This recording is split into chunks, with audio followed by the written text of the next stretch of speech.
రైతులు ఎవరు ఆందోళన పడాల్సిన అవసరం లేదని, ఏ ఒక్క రైతుకు నష్టం వాటిల్లకుండా అన్ని రకాల చర్యలు తీసుకుంటామని ప్రభుత్వ ఎమ్మెల్యే అడ్లూరి లక్ష్మణ్ కుమార్ అన్నారు. జిల్లా కలెక్టర్ కార్యాలయంలో బుధవారం జిల్లా ఇరిగేషన్ అధికారులతో ఏర్పాటు చేసిన సమీక్ష సమావేశంలో ప్రభుత్వ ఎమ్మెల్యే అడ్లూరి లక్ష్మణ్ కుమార్ మాట్లాడుతూ ప్రాజెక్టుల నుంచి సాగునీటి విడుదల, నీటి నిల్వలు, పంటకాల అవసరాలు తదితర అంశాలపై అధికారులను వివరాలు అడిగి తెలుసుకుని సూచనలు చేశారు. జిల్లాలోని రైతులు సాగునీటి కొరతతో ఇబ్బంది పడకుండా తక్షణ చర్యలు తీసుకోవాలని, జిల్లాలో ప్రతి రైతుకు సాగునీరు అందించేందుకు ప్రభుత్వం పూర్తి స్థాయిలో కృషి చేస్తుందని అన్నారు. ప్రాజెక్టుల నుంచి నీటి విడుదలను వేగవంతం చేసి రైతుల అవసరాలు తీర్చాలని, అధికారులు నీటి వినియోగాన్ని సమర్థవంతంగా ప్లాన్ చేయాలని, వారబందీ ద్వారా జోన్ 1, జోన్ 2లకు ప్రభుత్వ నిబంధనలకు అనుగుణంగా విడుదల చేయాల్సిన నీటిని విడుదల చేయాలని, మన ప్రాంతం జోన్ 1 కిందకు రావడం జరుగుతుందని, కొన్ని చోట్ల మోటార్లు పెట్టడం ఇతరత్ర కారణాల వల్ల నీరు అందాల్సినంతగా అందకడం లేదని, వారబందీ రోజులను కూడా పెంచాలని కూడా సూచించడం జరిగిందని అన్నారు.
ఈరోజు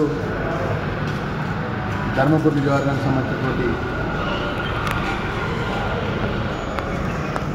ఎస్ఆర్ఎస్పి చివరి ఆయకట్టు వరకు నీళ్లు రావాలని, ఆ నీళ్ళకు సంబంధించినటువంటి సాగునీరు విషయంలో రైతాంగం అంతా తీవ్రమైనటువంటి ఇబ్బందులు పడుతున్న సందర్భంలో మనం జిల్లా కలెక్టర్ గారి ద్వారా ఇరిగేషన్ అధికారులను, ఎస్సీ గారిని, ఆల్ ఈసీని, డిఈసీ దాని మీద జూన్ 1, జూన్ 2 అని ఏదైతే government of Telangana irrigation rules ప్రకారం వచ్చే నీళ్ళ వారబంది ప్రకారం వచ్చే వాటర్ అంతా కూడా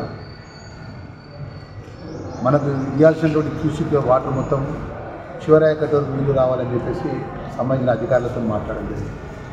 ఏదైతే ఇరిగేషన్ అధికారులు మనది జూన్ 1 కింద వస్తుంది, జూన్ 1 కింద వస్తే మన వాటర్ వారబందికి మన 2వ తారీఖు 9 వరకు వాటర్ రావాలి. మధ్యలో ఏదైతే కొన్ని మోటార్స్ పెట్టుకోవడం కానీ, కొన్ని ఎస్కేప్లు ఓపెన్ చేయడం వల్ల మనకు గ్రావిటీ తగ్గిపోయింది.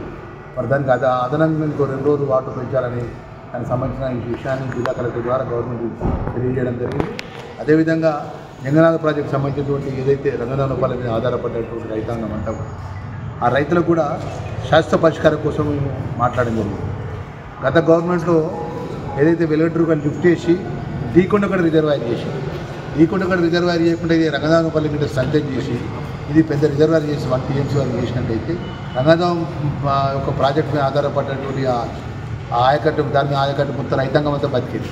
కానీ గతంలో ఉన్నటువంటి ప్రభుత్వంలో పనిచేసినటువంటి ఎవరైతే ప్రజాప్రతినిధులు పనిచేసినందుకు రైతుకు ఎక్కడి నుంచి వాటర్ ఇవ్వాలి, ఆ వాటర్ ఇస్తే ఏ విధంగా రైతు బతుకుతాడనే విషయం ఆలోచన లేదు. వాళ్ళు డీకొండ అనేది రిజర్వాయర్ చేస్తాను, అక్కడ 100 ఎకరాల భూమిని అక్వైర్ చేసి ఇప్పటి వరకు ఆ లిఫ్ట్ ఏదైతే వేరే లీటర్ లిఫ్ట్ ద్వారా వరకు ఇప్పటివరకు 70-80% అయితే అయిపోయింది. ఏదేమైనా రంగనాథపల్లికి ఆధారపడినటువంటి రైతులకు శాశ్వత పరిష్కారం చేసే విధంగా నేను ఏదైతే లిఫ్ట్కి సంబంధించినటువంటి ఏదైతే 10,000 కోట్లతో వెలుగటూరు TMC అడిషనల్ TMC దాంట్లో ఇది యాడ్ చేస్తా, స్ట్రెంథనింగ్ చేసి భవిష్యత్తులో శాశ్వత పరిష్కారం చేస్తాం.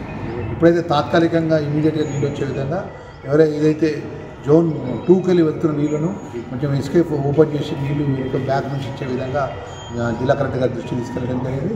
దాని ద్వారా ప్రభుత్వం దృష్టికి తీసుకెళ్ళి ఆ విధంగా ఈ రైతాంగాన్ని కూడా ఆదుకునే బాధ్యత మొత్తం ప్రభుత్వాన్ని అనే విషయాన్ని కూడా రైతులందరూ కూడా ఎవరు ఆందోళన పడతారు. ఎందుకంటే గతంలో ఎవరు కూడా ఎమ్మెల్యేగా ఉన్నవారు కానీ మంత్రులుగా పనిచేసిన వాళ్ళు కానీ రైతులను తీసుకొచ్చి కలెక్టర్ గారు కూర్చొని ఇరిగేషన్ అధికారులతో రివ్యూ చేయలేదు. ఎక్కడ నీళ్ళు వస్తాయి, ఎటు నుంచి ఏ నీళ్ళు ఎడిదిక్కుపోతాయి, ఏ విధంగా రైతులు ఆదుకుంటారనే విషయం ఎవరికి కూడా గత ధర్మపురి నియోజకవర్గంలో ప్రాతినిధ్యం చేస్తున్న ఎవరికి కూడా సోయలేదు.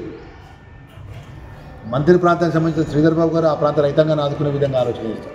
గతంలో ఇక్కడ పనిచేసిన జీవన్ రెడ్డి గారు, ఇప్పుడున్న జీవన్ రెడ్డి గారు మా ప్రాంత రైతాంగం నీళ్ళు ఏ విధంగా ఆలోచన చేస్తారు. పెద్దపల్లి విజయరామరావు నీళ్ళు ఆ పెద్దపల్లికి నీళ్ళు పట్టుకపోతారు. మన ధర్మపురి విజయవారం గోదావరి తలాపుకుంటుంది. మనకు నీళ్ళు వచ్చే విషయంలో కూడా రైతులు నీళ్ళు పంటలు వేసుకుంటే లీడర్ల చుట్టూ తిరగాలి, కలెక్టర్ ఆఫీసుల చుట్టూ తిరగాలి. లేదు అక్కడ మంత్రి ఎక్కడ ఉంటే అక్కడికి మంత్రికి కరీంనగర్ అంటే కరీంనగర్, హైదరాబాద్ ఉంటే హైదరాబాద్ పోవాలి. మళ్ళీ మధ్యలో మనకి ట్యాక్స్ ఉంటుంది, ఆ ట్యాక్స్ కట్టాలి. మళ్ళీ అన్ని బాధలు పడాలి రైతులు. ఇలా రైతులకు నేరుగా కష్టం వస్తే శాసనసభ్యుడిగా ప్రభుత్వ విప్పుగా నేనే రైతుల దగ్గరికి వెళ్ళి రైతులందరూ తీసుకొని వచ్చి కలెక్టర్తో మీటింగ్ పెట్టి రైతుల యొక్క సూచనలు కూడా కలెక్టర్ సార్ మన రైతులు ఏదైతున్నారో కష్టపడి పనిచేస్తున్నారు సార్, రైతులు వాళ్ళ కష్టం వినండి అని చెప్పి రైతులకు వాళ్ళ గ్రీవెన్స్ ఏది వాళ్ళ ఇబ్బందులు కూడా చెప్పడం కూడా ఈ విధంగా సమస్య ఒకదాని తర్వాత ఒకటి పరిష్కారం చేసుకునే విధంగా ఈరోజు ఈ రంగదానపల్లె మీద ఆధారపడేటువంటి ఏదైతే గ్రామాలు కానీ అదేవిధంగా లుత్తునూరుకు సంబంధించిన చివరాయకట్టు వారి గొల్లపల్లి మండలం చిలువకూడు కానీ లుత్తునూరు కానీ ఈ గ్రామ మండలాలకు సంబంధించినటువంటి గ్రామాల్లో ఉన్నటువంటి రైతాంగాన్ని ఆదుకునే విషయం. అదేవిధంగా గోదావరిపై ఆధారపడేటువంటి సుమారు 8 లిఫ్ట్లు ఉన్నాయి. గోదావరి నది మీద ఆధారపడి ఆ నది మీద ఆధారపడే లిఫ్ట్లు కూడా తక్షణమే నీళ్లు వదలాలని చెప్పి మొన్న 3 రోజుల కింద ఇరిగేషన్ మినిస్టర్ గారికి రిప్రజెంటేటివ్ ఇచ్చిన, సీఎం గారి దృష్టికి తీసుకెళ్ళిన, రాహుల్ బొజ్జా గారితో కూడా ఇప్పుడు రాహుల్ బొజ్జా ప్రిన్సిపల్ సెక్రటరీ గారితో కూడా మీటింగ్ మధ్యలో మాట్లాడిపించిన. కరెక్ట్గా ఎందుకు మాట్లాడిపించిందంటే ఒక అధికారి సమన్వయం చేసినప్పుడే మనకు నీళ్ళు వస్తాయి.